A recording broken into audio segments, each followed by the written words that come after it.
Get your free copy of the complete tutorial at www.teachucomp.com/free.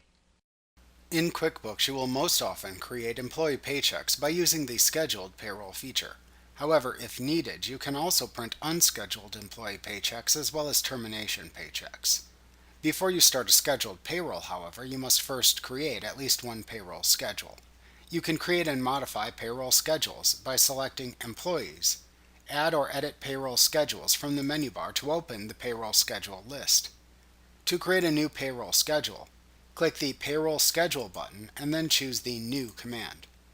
In the New Payroll Schedule window, enter a name for the payroll schedule into the What do you want to name this payroll schedule field.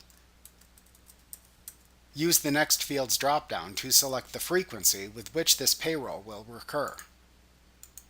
After that, use the What is the pay period end date calendar selector to select the final date in the pay period. Use the What date should appear on paychecks for this pay period calendar selector to select the paycheck date for the payroll. If you chose to create a semi-monthly or monthly payroll, you may also need to answer a few more date-related questions within this screen. After you have entered the payroll schedule information, click the OK button. Then follow the on-screen prompts to assign employees with the same payroll frequency to the selected payroll schedule.